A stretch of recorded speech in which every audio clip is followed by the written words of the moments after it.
Hi friends, நான் அனிதா. நான் ரொம்ப நல்லா இருக்கேன். நீங்களும் நல்லா இருப்பீங்க நம்புகிறேன்.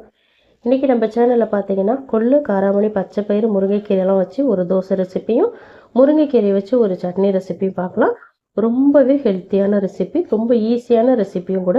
இதில் வந்து அரிசி, உளுந்து, வெந்தயம் எதுவுமே சேர்க்க தேவையில்லை. அதே போல் புளிக்க வைக்கிற டைமும் கிடையாது.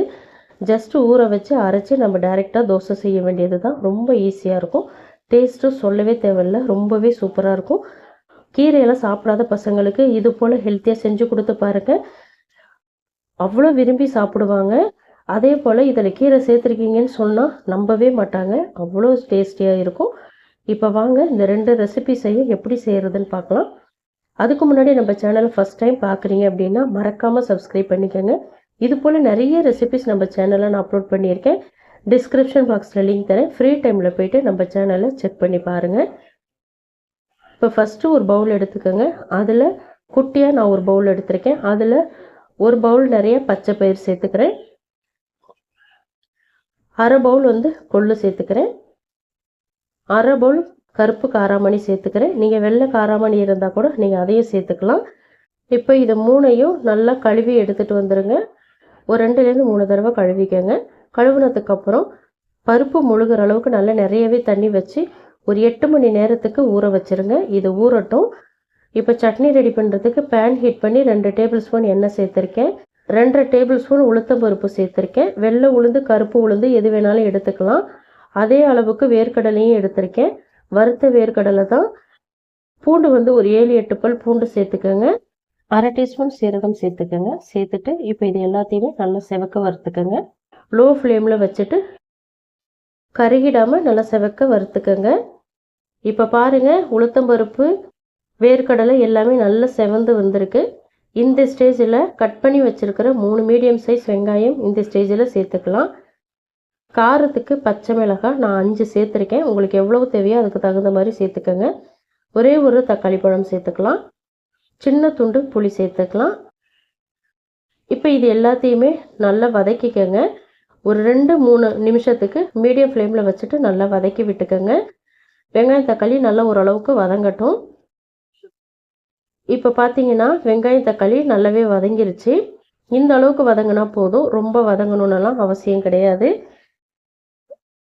இப்போ இந்த ஸ்டேஜில் பார்த்தீங்கன்னா நம்ம க்ளீன் பண்ணி வச்சுருக்கிற முருங்கைக்கீரை நான் 2 கைப்பிடி நிறையா சேர்த்துக்கிறேன்.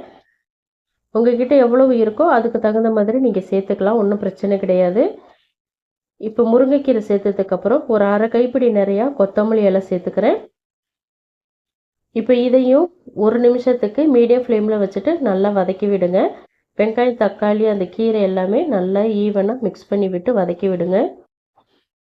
கீரை வேகட்டுமேனு மூடி வச்செல்லாம் குக் பண்ணாதீங்க, மூடக்கூடாது. மூடாமல் நல்லா எண்ணெயிலேயே வதக்கி விடுங்க.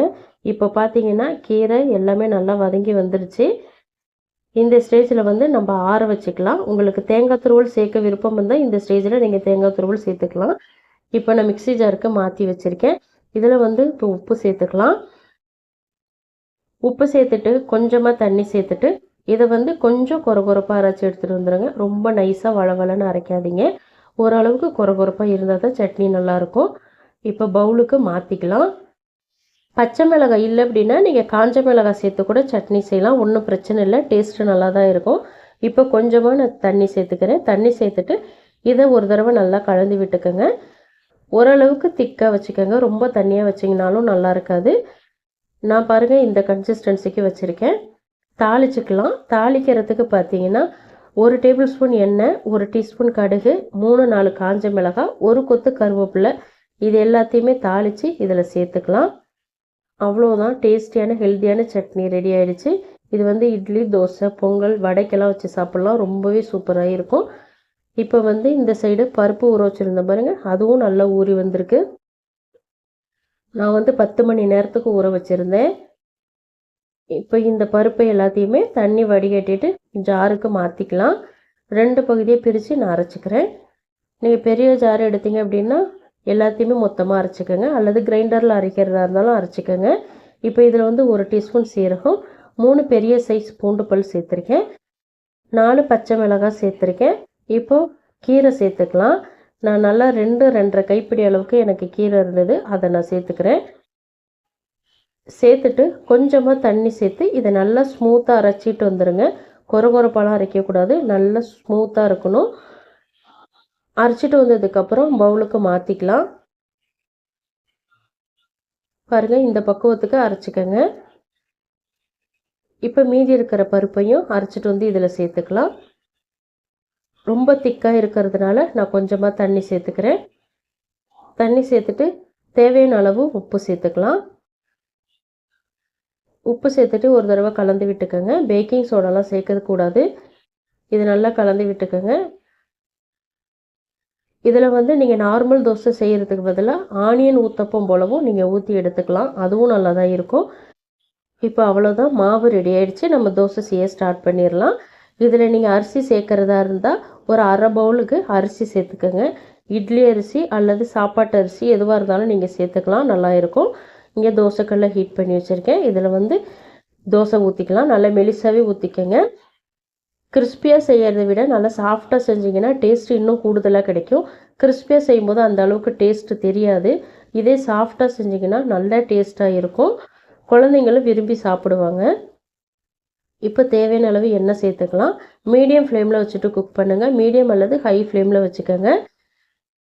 நல்லா பொறுமையாக குக் பண்ணி எடுங்க. ஏன்னா கீரை வந்து நம்ம பச்சையாக சேர்த்துருக்கிறதுனால பொறுமையாக குக் பண்ணி எடுங்க. அவ்வளோதான், 2 சைடுமே நல்லா வெந்துருச்சு. இப்போ நம்ம வெளியில் எடுத்துக்கலாம்.